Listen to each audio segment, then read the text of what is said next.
I'm now a doctor. And I'm not even a nurse. But I do expect considerable respect from you now that I'm a doctor. Actually, now that I think about it, you're very fortunate to have me here today. And that's not because I'm so smart or so good looking. It's just the fact that I've been to more commencements than you can imagine. And I know that a commencement is not about a commencement speaker. That's the first reason. The second reason you're fortunate to have me is because I'm old. And I'm old as dirt. If you want to know the truth, don't ask somebody who's young. When I was younger, I would want to please you. When I was younger, I was climbing a career ladder and was looking forward to bigger things in my life. But now I'm old and I don't care.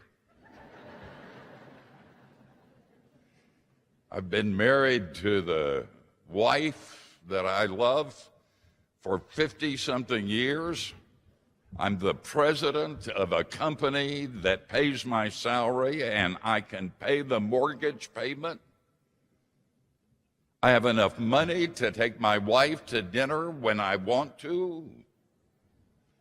My bills are paid. I don't want a bigger church. I'm not looking for anything, so I don't care.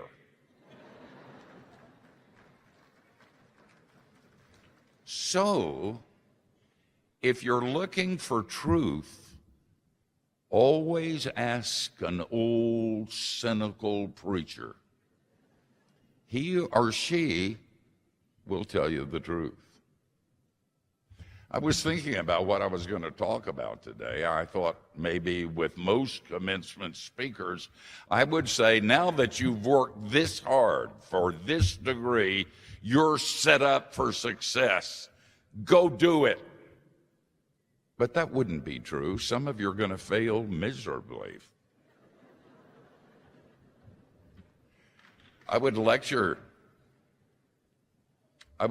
my students at the seminary, and I'd say, some of you guys are going to serve gigantic churches, maybe even be on television, and some of you are going to serve little churches out in the country.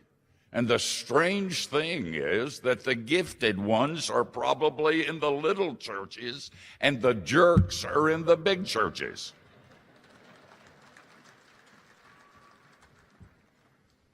I thought, everybody else does in commencement addresses, I would tell you you're going to change the world, but you're not.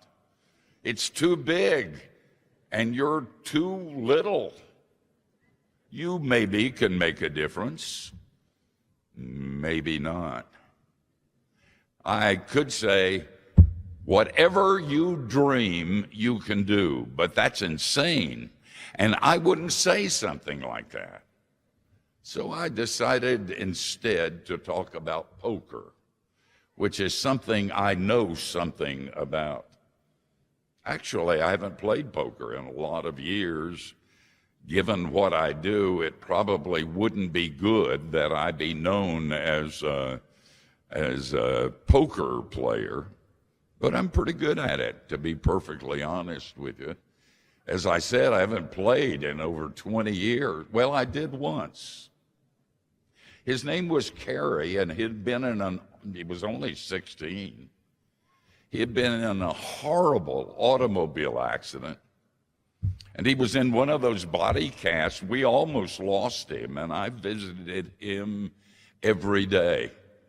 We would talk together, and I would read to him, and we would laugh together. And then he started saying, "Mr. Brown, will you teach me how to play poker?" And I said, "No, I won't." And he said, "Please." And he was in a body cast, and he was sick, and he had almost died, and he manipulated me. So I got a deck of cards and chips, had dealt the cards and was showing him how to play when the moderator of my denomination's General Assembly walked into that hospital room. And I said to him, Rise Camp, I can't believe this. I haven't played poker in 17 years. And when I finally do, just once, the moderator of the General Assembly shows up where I'm playing poker. And Rise Camp said, It isn't the poker that bothers me. It's you taking money from that sick kid.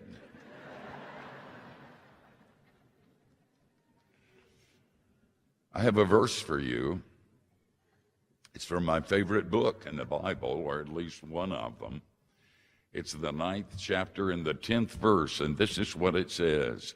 Whatever your hand finds to do, do it with all your might. If you're going to play poker, if you're going to live a reasonable life, that's your verse.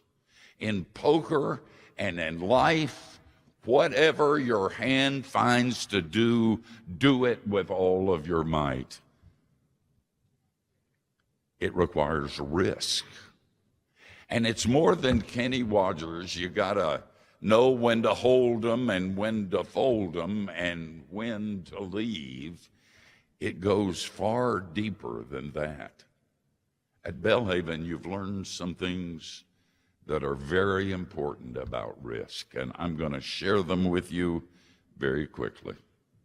First, you know who deals the cards.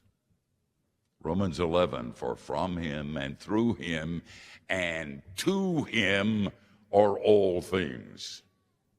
God is sovereign. He's sovereign over your time at Belhaven. He's sovereign over your grades. He's sovereign over what's going to happen, so you can risk. C.S. Lewis is my hero. So if you know any dirt on C.S. Lewis, please keep it to yourself. Everybody needs one hero.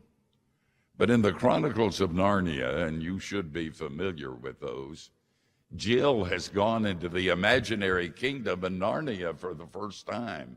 And you remember Aslan, the Lion of Judah, who runs throughout all of the stories of the Chronicles of Narnia.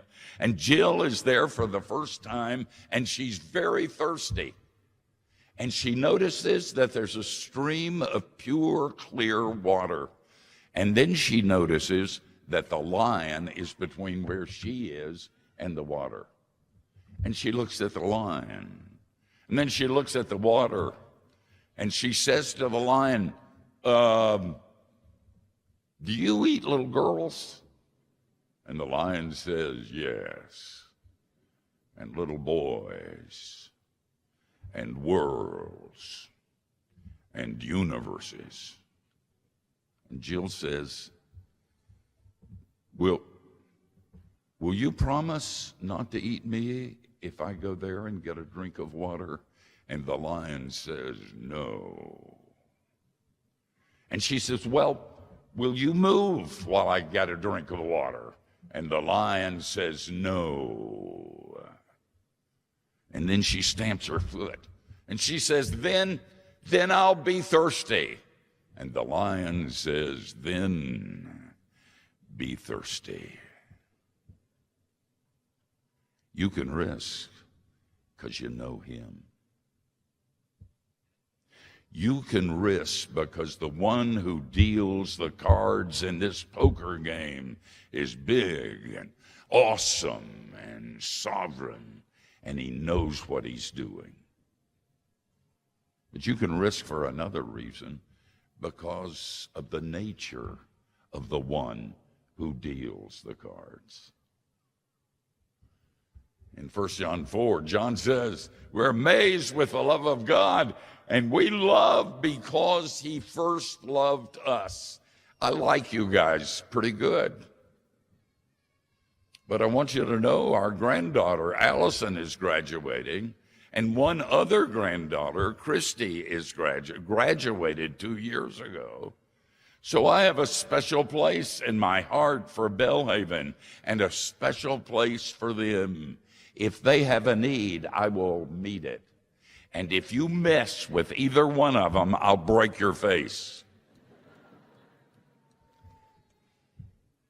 Don't you wish you had a father like me? You do. A father who's not angry at you, who was there at the date of your birth, who will stand by your deathbed at the future, and in between will love you no matter where you go, no matter what you do, no matter what you smoke or what you drink. He'll love you deeply and profoundly. A number of years ago, I was speaking in St. Louis and was in the hotel room waiting, and there was a religious program on. And I decided to watch it, and there was a lady on that program. I don't like those very much. And she was crying real tears, and she was talking about what had happened to her. She said that she had grown up as an atheist. She had never held a Bible in her hand, had never prayed, not even the Our Father, had never gone to church except once when she went to a cathedral in England, and she was a tourist. And then her daughter, 23 years old, was in an automobile accident and was in a coma in the town hospital. She went to visit her daughter, and the doctor said, "This isn't good. We don't know." She could die. She could remain in a vegetative state forever till she dies, and she may get well. And this lady who was talking on television said, "I walked out of that hospital and across the street to a bar, and I got plastered. And then I drove home and pulled into the driveway of my house, and I can see the windshield wipers knocking the rain from the windshield." And she said, "Then I began to cuss. And I knew how to cuss. For a half hour, I spewed out my hatred and my anger and my bitterness. And when I was finished and spent, there was a voice. And the voice said, 'That's the first time you've ever spoken to me. And I love you.' My granddaughters can risk because I'm their grandfather. You can risk because God is your Father, overseeing every step of your life. But there's one more thing, and I'm finished. You can risk because you know who deals the cards. You can risk because you know the nature of the one who deals the cards. And you can risk because you know how the game ends. God wins, and you win too. The book of Revelation is confusing to me sometimes. But bottom line is that someday he will return with his minions and clean up the mess. And the darkness will dissipate, and the tears will dry, and we'll dance and laugh before the throne of the King of Kings, before whom every knee will bow and every tongue confess that he is Lord. So my message is to you one of poker. Go out and risk. Risk it all.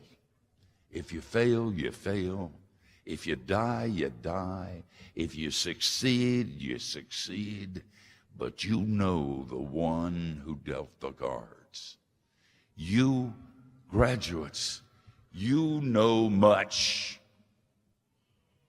May you also know him. I have a friend who's into the martial arts, and his sensei was teaching a new student that they were going to put a big piece of wood